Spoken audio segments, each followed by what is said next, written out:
All right, what is going on? Welcome back to another episode of the Wired Sound Podcast. Today we have a guest hailing from Miami, DJ that's been crushing it. I see him on my feed all the time, just playing all around the country. We have Cazes. Cazes. Oh, starting off the podcast with a horrible fuck up. Pronouncing the name wrong. How you been though, man? I'm good, man. Yeah? Everything's good. I know you just drove here from Miami, right? So I did. So it's, 20 miles, which is like an hour and a half. But it's Miami time. But yeah, I live close to here, and I lived here for 2 years, like in 2015. Okay. A little different now. So are you from here originally? Or? No, I'm from Tampa. Then I went to FSU for school, so Tallahassee. Very cool. And then I lived about a year and a half here, and then I moved to Miami it was like 17. Yeah. You been playing in Tampa back at all? I love Tampa now. Tampa's awesome. It's on the kind of like popping off. I do M-Bird there, which is an awesome spot. Is it like house or? M-Bird's like all house. It's a rooftop that's on, similar to this. They have a spot called Armature Works. Okay. Which is like cool food hall. There's also like restaurants attached to it, like actual sit down kind of spots. And then they have a rooftop, which is M-Bird. And all house stuff, dance music. They've had some cool people there. They book a lot of like big stuff too. Is it bottle service or just kind of like people? Bottle service and all that. But it's like a boiler room setup. Like there's no like DJ booth. It's just kind of like a table they rope off. And people are right on you. I feel like that looks better. It's such a fun setup. Maybe a slightly more difficult DJ set with people like trying to like touch you and like get the equipment. I feel like it depends like on the venue. For a spot like that, it's not bad because I feel like they're kind of like trained. Mm-hmm. Like they're not like requesting anything. They're not like trying to grab stuff. Like they're pretty like well-trained crowd. Yeah. The resident DJ over there, Camo, has like done a good job of building that night, making sure it's a no request crowd. They kind of just like they're here like just to have fun. And I think certain crowds you like can expect it's going to be a more of like a request crowd where a lot of people are going to come up just based on like the venue, and then some are more like that where it's about like just playing whatever you want to play and kind of getting into it. I feel like the dance music crowd in general is better about not requesting stuff. 100%, yeah. I don't know if there's like, I've always thought the reason for that is because like when you're playing more like dance stuff, maybe they don't need to know everything. Like they're kind of just vibing more like the energy of what you're playing and all of that.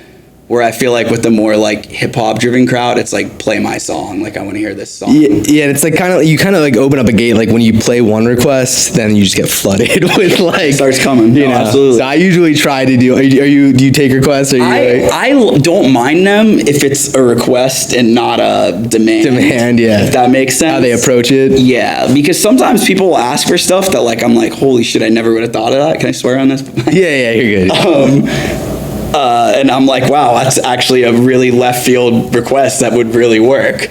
And you play it. You test out, like it actually works. Yeah, but like you would never think of playing. I'm trying to think of like, it's always something super, super random. Like if it's like I don't know, like Miley Cyrus or something like that you wouldn't think of. And you're like, oh wow, this actually... It happens in Nashville sometimes. That's where that happens. I know you like at Barstool spot. Yeah, it's a fun spot, right? That's where I've like had that happen, where people have asked for stuff, and I'm like, what? Like, and I'll somehow have a remix or something. Yeah, it's impressive that you. How many songs would you say you have in your like set list, or like on my whole on your entire USB? I'd have to look. I know over COVID when I was still using my laptop for stuff. In Serato there was like 12,000 songs or something, but my COVID project was going through every song, like deleting duplicates, deleting shit I don't need, labeling everything. It took like a whole year. And then when I switched to USBs, I dragged that library, and I think that Serato went down to like maybe like 8,000 or 7,000. I probably put like 5,000 on the USB.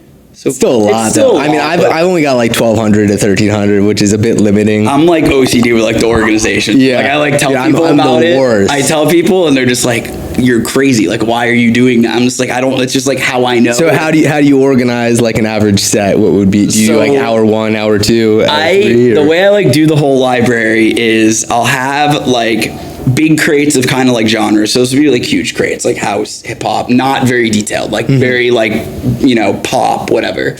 And then every song like in the label field, I like hashtag everything.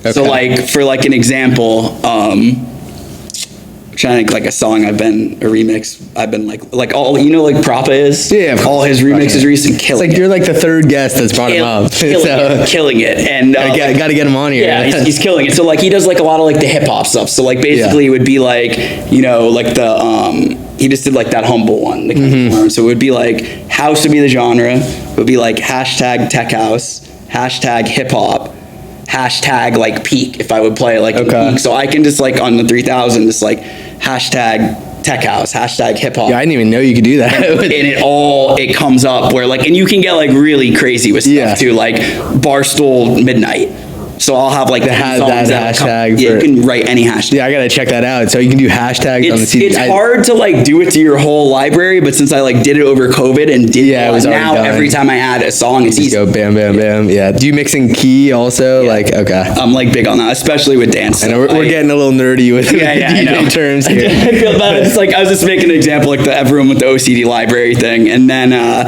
I just do by each time I play, I make a crate like for that set. I'm like big on that. Yeah, being prepped and everything like that. Yeah, I think like freestyling and stuff's okay, but you should have an idea. Yeah, general basis of what to go off of. Awesome, man. So I know you play at like Live a little bit. What's that experience like? That's, you know, obviously a legendary club. Live's awesome. I mean, out of all the Miami stuff I do, that's probably my favorite spot. I would say my favorite spot was Story, but Story's good. I know. I played there once. Story it's such was a vibe. I think Story's cooler than Live. They're just different. Live's like more grand. Yeah. Story's like a little darker. It's like underground. Yeah. Did the city shut it down? That's what I heard. It was a city thing. That's fucking. I feel like Miami like doesn't like the city officials don't like nightlife. The beach doesn't. Yeah. Because it's like residents and stuff. Yeah. The beach hates it, but yeah, that was my favorite. Live's great. It's a great crowd because they're there for like that artist. So when I used to work for that artist, I can really like play whatever I want, like dance music wise. And people vibe with it. Like you don't have to play, you know, 100 top 40 tech house edits. You can really like dig a little deeper, and people are there and play the vibe. Yeah. Play as like cool. more of an artist set. It's great energy. I mean, production there is amazing. Do you think you maintain a lot, like gain a lot of fans from support shows? I always wonder because I play support sets too, you know. To a point, yeah, but I think when I go play out of town, I've definitely developed more fans and relationship type stuff. Yeah. I'll notice like certain places I play out of town. I mean, people will come back every single time. That's awesome. Which is kind of crazy. Like it's like, wow, this person came out not for me because I'm not being hard ticket. You know, I'm not hard. Hard ticket artist. Yeah. But it's kind of cool. Like that somebody would come out like to, for example, like a trio, and they'll go see me play at a spot that's more. It is more a show. Like that is way more of a prepped show, and you know, I'll be back there a couple months later, and they'll come out again and hit me up and be like, "I came out to see you." They'll bring 2 more people, and it kind of just like progresses, and it's pretty. Yeah, you can really grow a following that way as well. Once you start playing. Yeah, it's cool. I realized that because I've always I came in originally just in background. I mean, it was like from the music side, just releasing music, and releasing edits, and then gaining fans that way, and then getting bookings from my music. But I've started to realize that now I'm playing both sides, where I'm like playing like just like as a club DJ. Some shows as an artist that sometimes you do gain fans just as a club DJ if you play a good set. It's funny because I feel like a lot of people think like you can't do what you do, and there's people that do it like really well. Like you're one of the people that I think like do it really well, where it's like you have your open format. I hate that word. I don't even want to use that word. I want to say like I call it open house. Yeah, because we're at the point where like these venues are geared towards either hip hop or dance, and so you're gonna play like a little bit of both. But mostly it's still gonna be the stuff I'm doing is mostly dance. The stuff you're doing is mostly dance. So we'll say shows that like you're not hard ticket selling landish shows, but then you also with your music are doing that type of stuff too. I feel like a Rick Wonder is like a great example. Also. I think that's you shouldn't be so limited with like I can only play EDC type festival shows because you're not going to get anywhere. You need the content from playing shows. You need to be getting experience playing the shows. 100%. And I'm like big too. I think there are things you have to say no to. Like I do think that's also important. I don't think you should play every single show and all of that. And I've like talked about that a lot on other podcasts. But I also think the idea of just locking yourself in the studio and not gaining any experience doing live stuff's like also very bad. Yeah. There's like a healthy medium of like where you have to be. And obviously, like, if you are more on the production route, like you started like just doing that also. So like you kind of eased into then doing the show. No, it took me years to like get over my ego, I guess, and be like, I'm an artist. Like I need people to show up for me as an artist. I get it. And it's like such a bad mentality to have if you're trying to make this a career. It's just not sustainable. I agree. I also think like music now is in a better place than it was like in the 2018 to like COVID era, where it really was like all hip hop driven. So if you did want to play those more non-ticketed rooms, you had to kind of do that. Yeah. I think now we're at this point where like dance music's become like super mainstream. Yeah, a lot of clubs, I mean, I will get clubs that say don't play hip hop. I don't really have clubs that say don't play dance. Yeah. But I've had the reverse. Yeah. You know, so I don't know what that means. No, I don't know. I think it's in a better spot to be able to do like both things. How do you approach that? Say a club is saying don't play hip hop, but then you're feeling like the crowd wants it, or you're getting like requests. So because I had that happen like this past weekend. Yeah, no, I that's a good question. I think to like preface that, I try to avoid that situation in general by knowing like what gigs I'm taking. And I feel like I've kind of gotten to the point where I'm not really doing much stuff I like don't want to do. And the stuff I don't want to do is like the really hip hop driven rooms. I don't hate that stuff. It's not what I'm good at. It's not like what I'm branded at. So I don't really want to do it. Occasionally though, like you're saying, you will get in those rooms where something gets flipped. And, you know, I won't say like what room, but basically I played somewhere recently where like an NBA player came in. And it's a little bit of a smaller cap room, so big table kind of takes the club over. Yeah. And it is a room that I would say I definitely do play hip hop there, but like very much like, you know, like the super popular, not like rap caviar. Yeah. Okay. And basically this table took it over of spending money, and it's like, you got to do this. And it's like, luckily the way I look at it is like, at least I'm prepared and capable of doing that. Because if I'm not, then like maybe I can't go back and play that place again and do it how I want to do it. That happened to me. I'm not saying. No. So I think naming the venue. No. So I think in all seriousness, it's happened to me a lot of times, like early in my career. Yeah. And I think that's why I learned to like be prepared for those moments, because it's like, that's not a room that's normally like that. I want to keep playing that room, right? So I think the way you're able to like do that and navigate that situation, just have like a just in case folder, exactly gets you the ability to then go back and do that room. So to answer that question, like kind of in the easier terms, it's basically like you have to be able to do it. And if you do it, you don't want to do it. But you're not going to piss off the club either if they're making money at the end of the day. That's what they. That's the whole thing. If you're there not as a hard ticket selling DJ, you know, you're there to make the club money. Yeah. And if that night it's leaning in a direction that maybe you don't do, or you're not necessarily usually booked for, you still have to be able to do it. 100%. So any shows coming up that you're really excited for, that you're like, you know, you're going to play a peak Cazes set? I have like a lot of different stuff coming up this weekend. I'm doing John Boy in Chicago and Cleveland, which is like an all disco feel good. Yeah, I saw Mr. Gray plays there. Yeah, Todd's been there before. The Chicago one's like amazing. It's like super low ceiling, just like a huge disco ball. That's awesome. To everywhere. They like throw out cheeseburgers at midnight. Like it's just like a basement party. Yeah. And it's like, you'll play disco stuff, and you'll also play like, you know, all the sing-on girls. So they're playing Natasha Benning, all that. Yeah. All that the whole night. It's awesome. So like, I love doing that. The weekend after that, I do a little Texas run. I'm doing Greenlight Social. Okay. Which I'm like a resident for them in Dallas and Austin, which are both really fun rooms. Nashville after that, which I love too. Yeah. It's one of my like favorite spots as of recently. That city is just like crazy. I know, it's on the come up too. I saw there's another like dance music driven venue that opened up recently there. I forgot the name. Night We Met. Yeah. They're booking all the house guys. Dombreski. I just saw they announced him. And I was like, I haven't been there. I haven't seen it yet, but I knew that like 6 years ago, I went to Nashville. I would be like, this is like such a cool place to move as a DJ, because no one would expect it. But now obviously people are catching on. I'm like, I should have moved out there. No, it's like a crazy city, because I feel like everyone talks about it, and I didn't really know what to expect like the first time I played there, which I guess was about 2 years ago now, right, when Barstool. Yeah. And yeah, you walk on the street at 12:30 on Friday, and the whole street of Broadway is slammed. Like every bar, 5 stories. There's like 100 bars in that area. Everything's slammed.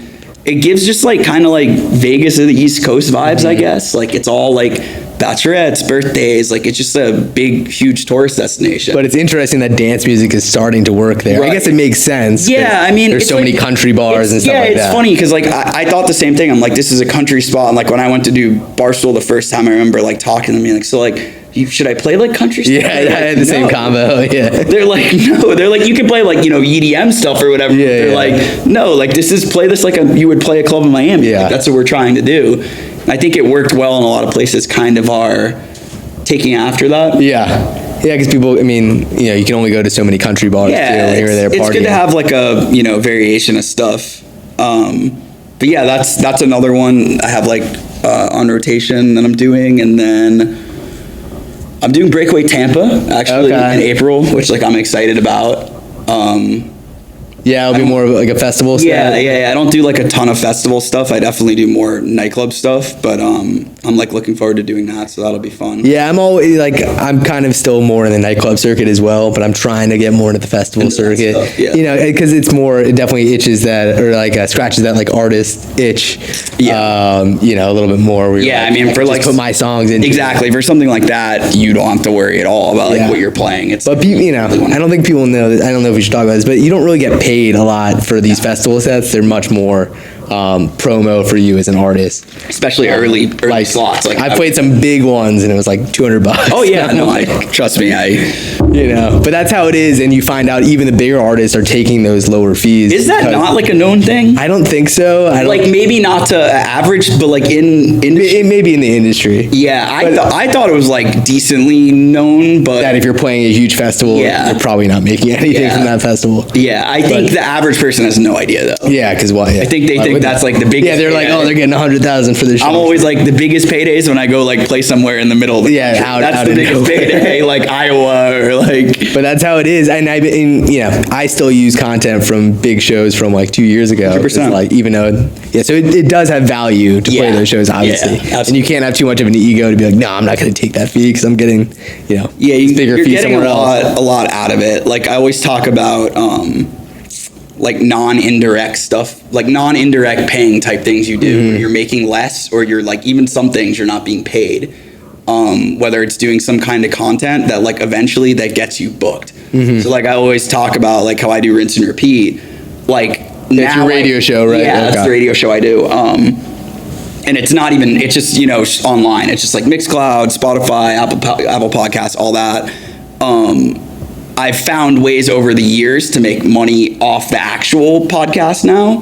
But in the beginning, like it was just basically like, oh, if I can get booked for this, I'm making money on it. Yeah. So I think like things like that people really don't think about, like have a lot of value. And I feel like the example of the festival, to bring it back to that, when you're doing those, if you're going and you're getting all of that content and you're doing that, it's worth it because you're going to get booked from it, and there's a ton of value. But if you're going to go play the slot, like you said, for $200, show up and not get anything from it, then it's not really worth it. Yeah, but you got to make those decisions. The deeper you get into your artist career, you realize that those things come up. Right. It took me a while again to like understand that side, because I as a fan, I was like, oh, I'm playing so and so, like I'm gonna fucking 100% too, especially when you're getting like a certain rate to do a nightclub, and you're like, oh, like this is pretty good. And you get used to that. Yeah. You get these more artist-related offers. You almost feel offended. Yeah. No, I mean, but, you just have to like, I've learned you kind of have to like take your ego out of it. Yeah. It's hard for sure. Do you struggle with that? I feel like, I will say I've developed somewhat of an artist ego where I'm like, oh, maybe some people like know me or something. And I'm like, I don't know where I'm going with that. No, but I always feel like I have to keep myself in check. You also have a way bigger following from original music though than I have. Like I haven't done a lot of original music, and it's like something I'm definitely focusing on more this year, and am putting more time into it. And for me, similar to like what you were saying again about not being paid for festival sets, like I always looked at original music as like the lowest return on investment for me, because there's so many other things like I'm working on that when I do them, I'm being paid immediately directly. Yeah, right. So it's there's like no direct ROI from. But the actual return on that can be huge if you do stick with it and you are getting booked from it and all that. So I think like this year, like I said, I have set aside more time, have like stuff coming out and all of that. But yeah, it's important. It's hard. You know, I have the same thoughts, but I love making music, honestly. So I don't. You also came up making music. Yeah, that's the other thing. Like I talk about because I've had that conversation with people too, where I'm like, where they started as a DJ. Yeah. Well, so I did start as a DJ. Then like this is when I was like 13 years old. Yeah. So, but when I started, when I started getting serious about it, it was on the music making side. Right. But I forgot where I was going. Yeah, I guess I was talking about like the offer, like getting offers and stuff like that, and then putting out music and getting booked as an artist versus a DJ. I feel like I'm always skating a weird line. You said I'm doing it well, which I appreciate that. No, like, but it's hard for me to understand where I am. That do it well, I feel like it is like I think of like you and Rick usually as like the top ones. I can definitely think of like some other people too. And I appreciate that. I'm just trying to figure out my place on the totem pole. Where it is. Yeah, no, it's it's in a weird spot. I mean, I also think like even for someone like me at this point where I was saying I only am like playing stuff I really want to play, a lot of these like sets I look at them as more artist sets. And like even though I'm not playing like a shit ton of my original music, like a lot of the set will be like my edits, my remixes, stuff like that. Yeah, because it makes it unique. Right, and it's just the way you're playing these kind of sets where, if you're doing a trio or you're doing a green light or a grand in Boston or any of these spots, the focus like is on you. So you do need to like perform like an artist. And that's the way like I've always kind of like held myself to that standard as well. Yeah. Do you drink when you play? Yeah, I definitely do. I've been trying to drink less. I definitely like to party. Okay. Yeah. I've been trying to be better about it. So I did, because I did like the dry January. I was talking about this with Jake Shore the other day. Like I did the dry January thing. Proponent. He hasn't been drinking for he's been killing it. And I feel like he really liked to party too. Yeah. I don't know him, but I know a lot of people know him, and I feel like he really. Well, I was like, his energy is like fucking. It's crazy. It's crazy. And I'm like, I want that energy. It's crazy. But I will say I realized I was playing this past weekend. I think I was playing like a 4-hour set or some shit. Yeah. And I didn't drink, and I definitely felt my energy like going up, like towards like hour 3 I was like getting more energy. Yeah, usually where towards the end you feel like kind of I feel fucking like tapped out. Yeah, I mean, so my rule, I'm gonna try this. I mean, we'll see how far I make it, is to not drink while I'm playing and then just drink when like on vacation. I've seen people do like no shots. I think that's a big one. Yeah, like because I think that's where you start to like feel it and it starts getting there. I feel like I play pretty well when I'm drinking. It's really more as you get older, like the hangovers have gotten worse. Yeah. And like I'm just. Or traveling from city to city. I was just going to say, I'm just so sick of like being hungover in an airport kind of thing. It's like, the worst. So I think that's why I've tried to like drink less. Yeah. But yeah, I'm just talking purely from an energy perspective.